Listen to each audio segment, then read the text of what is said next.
پیارے ساتھیوں، یہ آپس کا اختلاف، یہ نفرت، یہ اسلام نہیں سکھاتا ہے۔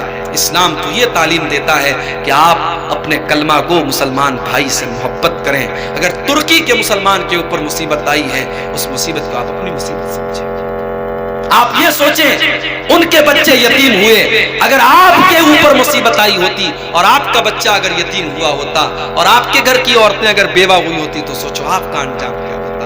اسی لیے اللہ کے نبی فرماتے ہیں المومن للمومن کالبنیان یشد بعضہ بعضا، مسلمان دوسرے مسلمان کے لیے ایک بلڈنگ کی طرح ہونا چاہیے، ایک عمارت کی طرح ہونا چاہیے۔ جب عمارت تیار ہوتی ہے، عمارت کی ہر اینٹ دوسری اینٹ کو طاقت دیتی ہے، عمارت کا ہر حصہ دوسرے حصے کو طاقت دیتا ہے۔ اللہ کے نبی فرماتے ہیں کہ مسلمان کو طاقت دے، اس کو ایسا ہونا چاہیے۔ اور ایک اور حدیث میں اللہ کے نبی فرماتے ہیں مثل المؤمنین فی توادہم وتعاطفہم وتراحمہم کمثل الجسد الواحد۔ اے مسلمانوں، تمہیں آپس میں ایک دوسرے سے اتنی محبت ہونی چاہیے، اتنی ہمدردی ہونی چاہیے، جیسے انسان کا شریر ہوتا ہے، انسان کا جسم ہوتا ہے۔ انسان کے بدن میں اگر کہیں پر بھی تکلیف ہوتی ہے تو پورا بدن بے چین ہو جاتا ہے۔ ہر مسلمان کو دوسرے مسلمان کا ہمدرد ہونا چاہیے۔ لیکن آج اللہ نے فرمایا کہ تیسرا عذاب ہمارا ایسے آتا ہے وَيُذِيقَ بَعْضَكُمْ بَعْضَ بَعْض، لوگ ایک دوسرے کی طاقت کو چھین لیتے ہیں اور ایک دوسرے کے دشمن بن جاتے ہیں۔ یہ تین ٹائپ کے عذاب اللہ کے، تو یہ زلزلے اللہ کا عذاب ہے میرے بھائی۔ اور اللہ کا عذاب کیوں نہ ہے؟ آج انسان کون سی برائی ہے جو نہیں کرتا؟ اللہ نے قرآن میں صاف اعلان کر دیا ظہر الفساد فی البر ظہر الفساد فی البر والبحر بما کسبت ایدی الناس، خشکی میں اور تری میں جہاں پر بھی تم کو فساد نظر آ رہا ہے، بگاڑ نظر آ رہا ہے، اے لوگوں وہ تمہارے اپنے کرتوت کا نتیجہ ہے۔ جب بندوں کے اعمال خراب ہوتے ہیں تب ان کا انجام خراب ہوتا ہے میرے پیارے ساتھیوں۔ یہ زلزلے اللہ کا عذاب بن کر کے ہم پر آئے۔ اب یہاں پر ایک سوال پیدا ہوتا ہے کہ وہاں اچھے لوگ بھی تھے، وہاں نیک لوگ بھی تھے، نمازی لوگ بھی تھے، تو ان کے اوپر کیوں مصیبت آئی؟ تو یہ بات یاد رکھیے، جب اللہ کا عذاب آتا ہے تو اچھے لوگ بھی اس میں گرفتار ہوتے ہیں، اور جو نیک اور اچھے لوگ ہوتے ہیں ان کے حق میں وہ مصیبت ان کے گناہوں کی مغفرت کا ذریعہ بنتی ہے اور ان کے درجات کی بلندی کا ذریعہ بنتی ہے۔ جب ایک مومن کے اوپر، ایک مسلمان کے اوپر جب کوئی مصیبت آتی ہے اور مسلمان اس مصیبت پر صبر کرتا ہے تو وہ مصیبت بھی اس کے حق میں بہتر ہو جاتی ہے۔ اللہ کے پیارے نبی فرماتے ہیں ما یصیب المسلم من نصب ولا وصب ولا ہم ولا حزن، مسلمان کے اوپر جو بھی تکلیف آتی ہے، جو بھی چوٹ اس کو لگتی ہے، جو بھی غم اور ٹینشن اس کے اوپر آتی ہے، حتی الشوکت یشاقها، یہاں تک کہ اگر مسلمان کو ایک کانٹا بھی چبھتا ہے الا کفر اللہ بها خطایاہ، اللہ تعالیٰ اس کی وجہ سے اس کے گناہوں کو مٹا دیتا ہے۔ مسلمان کے اوپر جو مصیبت آتی ہے اس کے گناہوں کو مٹانے کا ذریعہ بنتی ہے اگر وہ صحیح معنوں میں مسلمان ہے۔ اور اسی لیے اللہ کے نبی نے ایک حدیث میں بڑی پیاری بات کہی کہ مسلمان سکھ اور دکھ، مصیبت اور آسانی اور پریشانی، ہر حال میں مسلمان کے دونوں ہاتھ میں لڈو ہے۔ مسلمان کبھی بھی گھاٹے میں نہیں ہوتا ہے، کیوں؟ کیونکہ جب اس کو کوئی نعمت ملتی ہے تو وہ اللہ کا شکر ادا کرتا ہے، اور جب مصیبت آتی ہے تو وہ صبر کرتا ہے۔ اور اللہ نے اسی لیے قرآن میں اعلان کر دیا وَلَنَبْلُوَنَّكُمْ بِشَيْءٍ مِّنَ الْخَوْفِ وَالْجُوعِ وَنَقْصٍ مِّنَ الْأَمْوَالِ وَالْأَنفُسِ وَالثَّمَرَاتِ، میرے بندو ہم تمہیں ضرور آزمائیں گے، کبھی خوف کے ذریعے آزمائیں گے، کبھی بھوک کے ذریعے آزمائیں گے، کبھی جان اور مال کی کمی کے ذریعے آزمائیں گے، کبھی پھلوں کی کمی کے ذریعے آزمائیں گے۔ وَبَشِّرِ الصَّابِرِينَ، اور اے نبی آپ بشارت سنا دیجئے صبر کرنے والوں کو، الَّذِينَ إِذَا أَصَابَتْهُم مُّصِيبَةٌ، صبر کرنے والوں کی پہچان یہ جب بھی ان کے اوپر کوئی مصیبت آتی ہے قَالُوا إِنَّا لِلَّهِ وَإِنَّا إِلَيْهِ راجعون، وہ اللہ کے فیصلے پر راضی ہو جاتے ہیں اور کہتے ہیں ہم اللہ ہی کے لیے ہیں اور اللہ ہی کی طرف لوٹ کر کے جانے والے ہیں۔ یہ زلزلے ہمیں ایک اور پیغام دیتے ہیں میرے بھائیوں، یہ زلزلے ہمیں ایک اور میسج دیتے ہیں وہ جو بلڈنگیں تھیں کروڑوں کی لاگت سے بنی تھی اور پل بھر میں ختم ہو گئی. بڑے بڑے شہر جس کو بنانے میں کروڑوں اربوں کی دولت لگی تھی زلزلے کے جھٹکے میں تباہ ہو گئے. ان زلزلوں نے ہم کو یہ سبق بھی دیا ہے کہ اے دنیا کی اوپر ناز کرنے والوں اور اے دنیا کو سب کچھ سمجھنے والوں، یہ دنیا دھوکے باز ہے، یہ دنیا بے وفا ہے، اس دنیا کی چمک دمک کو ایک دن ختم ہو جانا ہے. اے نوجوانوں، تمہیں اگر آج اپنی جوانی پر بڑا غرور اور بڑا ناز ہے، تمہیں اپنی جوانی پر بہت تم اترا رہے ہو، ایک دن یہ جوانی ختم ہو جائے گی، یہ کالے بال سفید ہو جائیں گے اور تمہارے چہروں کے اوپر جھریاں آ جائیں گی. اے مسلمان بہنوں، اگر آج تمہیں اپنی خوبصورتی کے اوپر ناز ہے تو جاؤ بالی ووڈ کی ان ہیروئنوں کو دیکھو جو اپنے جسم کو ظاہر کیا کرتی تھی، لیکن جب وہ 50-60 سال کی ہو گئی، ان کے جسم کے اوپر جب جھریاں آ گئی، آج کتا بھی ان کو پوچھنے والا نہیں ہے، آج ان کو کوئی کتا بھی نہیں پوچھتا ہے. آج یہ زلزلے ہمیں یہ پیغام بھی دے رہے ہیں کہ دنیا کی چمک دمک پر نہ جاؤ، دنیا کی رنگینی پر نہ جاؤ، دنیا کی چمک دمک کو ایک دن ختم ہو جانا ہے. اسی لیے اللہ نے قرآن میں فرمایا اِنَّا جَعَلْنَا مَا عَلَى الْأَرْضِ زِينَةً لَهَا، ہم نے زمین کے اوپر جو کچھ بھی بنایا اس کے اندر ہم نے زینت رکھی، اس کے اندر ہم نے اٹریکشن رکھا، اس کے اندر ہم نے خوبصورتی رکھی ہے. لیکن آگے فرمایا وَإِنَّا لَجَائِلُونَ مَا عَلَيْهَا سَعِيدًا جُرُزًا، ہم ایک دن ایسا بھی آنے والا ہے جب زمین کی ساری خوبصورتی کو ختم کر دیں گے، جب یہ زمین چٹیل میدان کی طرح بن جائے گی، جب یہ زمین بالکل سپاٹ میدان کی طرح بن جائے گی، یہ زمین کی ساری بلڈنگیں، سارے مکانات، سارے پہاڑ سب کچھ ختم ہو جائیں گے اور زمین بالکل چٹیل میدان کی طرح ہو جائے گی. میرے پیارے ساتھیوں، یہ زلزلے ہمارے ایمان کو مضبوط کرتے ہیں اور یہ بتاتے ہیں کہ قیامت آئے گی اور ایک دن یہ دنیا فنا ہو جائے گی اور اللہ کا وہ کلام بالکل سچ ہو کر کے سامنے آئے گا. کل من علیہا فان، زمین کے اوپر جتنے ہیں سب کو فنا ہونا ہے. وَيَبْقَى وَجْهُ رَبِّكَ ذُو الْجَلَالِ وَالْإِكْرَامِ، اگر باقی رہنے والی کوئی ذات ہے تو وہ اللہ کی ذات ہے جو جلال والی اور عزت والی ذات ہے، اس کے علاوہ سب کو فنا ہو جانا ہے. میرے پیارے ساتھیوں، دنیا کی زندگی، اس 4 دن کی زندگی کے پیچھے اپنی آخرت کو برباد مت کرو. اس دنیا کے اندر اچھی زندگی گزارو، پیسہ کماؤ، کاروبار کرو، بیوی بچوں کے مستقبل اور فیوچر کی فکر کرو، مگر یہ بھی سوچو تم 60 سال زندہ رہو گے، تم 70 سال زندہ رہو گے، اس کے بعد تمہیں مر کے جانا ہے اور جہاں جانا ہے وہاں تمہاری پراپرٹی کام نہیں آئے گی، تمہاری زمین جائیداد کام نہیں آئے گی، تمہارا پیسہ کام نہیں آئے گا. جیسے ہی تمہاری سانسوں کی ڈور ٹوٹے گی، جیسے ہی تمہارے دل کی دھڑکن رکے گی، تمہارا مال تو دوسروں کا ہو جائے گا، ساری پراپرٹی تو دوسروں کی ہو جائے گی. ہاں تمہارے جو بچے ہوں گے، تمہاری بیوی ہوگی، تمہارے گھر والے ہوں گے، وہ تمہارا کچھ حد تک ساتھ دیں گے، تمہیں نہلائیں گے، تمہیں کفنائیں گے، تمہیں لے جا کر کے قبر میں اتار دیں گے، تمہارے اوپر مٹی ڈال دیں گے، کھڑے ہو کر کے تھوڑی دیر تمہارے لیے دعا کر دیں گے، تمہاری جنازے کی نماز پڑھ دیں گے، لیکن اس کے بعد وہ بھی تمہارے کام آنے والے نہیں ہیں. اب سوچو میرے بھائی، قبر کی تاریکی میں جہاں نہ روشنی کا انتظام ہوگا، نہ گرمی سے بچنے کا انتظام ہوگا، نہ کیڑے مکوڑوں سے بچنے کا انتظام ہوگا، قبر کی اس تاریکی میں جب اللہ کے 2 فرشتے آپ کے پاس آئیں گے، منکر اور نکیر، اور وہ آپ سے سوالات کریں گے، پوچھیں گے کہ بتاؤ تمہارا رب کون ہے، تمہارا دین کیا ہے، تمہارے نبی کون ہیں، تو ان تینوں سوالوں کا جواب وہی انسان دے پائے گا جس کا عقیدہ صحیح ہوگا، جس کا ایمان سلامت ہوگا، جو دنیا میں نیک اعمال کر کے گیا ہوگا اور جو دنیا میں اپنی منمانی کی زندگی گزار کے گیا ہوگا، جس نے آخرت کی کبھی کوئی فکر ہی نہیں کی، موت کی زندگی، موت کے بعد کی زندگی کی کبھی کوئی فکر ہی نہیں کی. میرے بھائیوں، قبر کی اس منزل کو وہ پار نہیں کر پائے گا، اور جب قبر کی اس منزل کو پار نہیں کر پائے گا تو سوچو پھر قیامت کے دن اس کا کیا حال ہوگا. میرے پیارے ساتھیوں، یہ زلزلے ہمیں یہ پیغام بھی دے رہے ہیں کہ اپنی فکر کرو، اپنی فکر کرو، اپنی آخرت کی فکر کرو. ایک بڑی پیاری حدیث اللہ کے نبی کی یاد آئی، اس کو اگر ہم اپنے سامنے رکھیں تو میں سمجھتا ہوں کہ ہماری دنیا بھی کامیاب ہو جائے گی اور آخرت بھی کامیاب ہو جائے گی.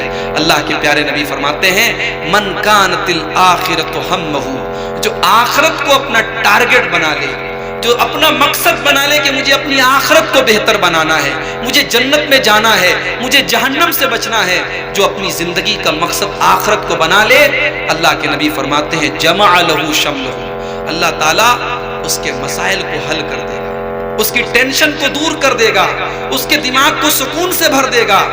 اور آگے اللہ کے نبی نے فرمایا وَأَتَتْهُ الدُّنْيَا وَهِيَ رَاغِبَةٌ، اس نے آخرت کو اپنا ٹارگٹ بنایا، دنیا چل کر کے اس کے پاس آئے گی، دنیا میں جتنی دولت اس کو لکھی ہے اتنی دولت مل کر کے رہے گی۔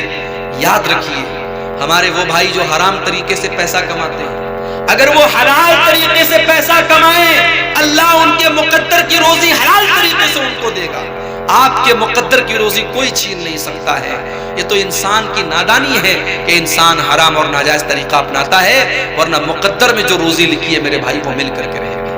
اللہ کے نبی فرماتے ہیں آخرت کو اپنا ٹارگٹ بناؤ، دنیا چل کر کے آئے گی۔ وَمَنْ كَانَتِ الدُّنْيَا هَمَّهُ، اور جو دنیا کو اپنی زندگی کا ٹارگٹ بناتا ہے، جو دنیا کے لیے جیتا ہے اور دنیا کے لیے مرتا ہے، جس کی زندگی میں آخرت کی کوئی فکر نہیں ہے، پانچوں ٹائم کی اذان ہو رہی ہے، وہ اپنے کاروبار میں لگا ہے، اپنے دکان پر بیٹھا ہے، اسے نماز کی کوئی فکر نہیں، اسے آخرت کی کوئی فکر نہیں، اللہ کے نبی فرماتے ہیں فرق علیہ شملہ، اللہ تعالیٰ اس کے دل کو ٹینشن سے بھر دے گا، اس کے دل کا سکون چھین لے گا اللہ تعالیٰ، اس کے زندگی میں پرابلم ہی پرابلم رہے گی، مسئلے ہی مسئلے رہیں گے۔ وَلَمْ يَأْتِهِ مِنَ الدُّنْيَا إِلَّا مَا قُدِّرَ لَهُ، اور جس دنیا کے پیچھے اتنا پڑا ہوا تھا، دنیا بھی اتنی ہی ملے گی جتنی اس کے مقدر میں لکھی تھی، مقدر سے بڑھ کر کے اس کو دنیا نہیں ملے گی۔ میرے بھائیوں، کیوں دنیا کے لیے ہم اور آپ اپنے آپ کو تباہ کر رہے ہیں؟ جمعہ کے دن ہم جب امام کے پیچھے جب جمعہ کی نماز پڑھتے ہیں، امام صاحب پہلی رکعت میں جب سورہ اعلیٰ کی تلاوت کرتے ہیں، سورہ اعلیٰ میں اللہ تعالیٰ نے فرمایا بل تؤثرون الحیات الدنیا والآخرۃ خیر وابقیٰ، میرے بندو تم آخرت کو چھوڑ کر کے دنیا کے پیچھے بھاگ رہے ہو۔ ارے یہ دنیا 4 دن کی ہے، فانی ہے، ختم ہو جانے والی ہے، نہ دنیا کی خوبصورتی ہمیشہ رہے گی، نہ دنیا کی دولت ہمیشہ رہے گی، لیکن آخرت میں جو خوبصورتی ملے گی، جنت میں جو خوبصورتی ملے گی وہ ہمیشہ رہے گی، جنت میں جو نعمتیں ملیں گی وہ ہمیشہ رہیں گی۔ تم اس اب ہمیشہ کی ابدی زندگی کو چھوڑ کر کے تم اس 4 دن کی زندگی کے پیچھے مت بھاگو۔ میرے پیارے ساتھیوں، یہی پیغام زلزلوں کے اس ماحول میں اور مصیبتوں کے اس ماحول میں یہی پیغام ہے کہ آپ اور ہم اپنی اصلاح کریں، اپنے گھر والوں کی اصلاح کریں، اپنے عقیدے کی فکر کریں، اپنے عمل کی فکر کریں۔ نماز اگر نہیں پڑھتے ہیں تو نماز پڑھیں۔ اللہ کے نیک بندے کاروبار بھی کرتے، نماز بھی پڑھتے، بھائی صاحب کروڑوں کا کاروبار کرتے ہیں لیکن 5 ٹائم کی پابندی سے نماز پڑھتے ہیں۔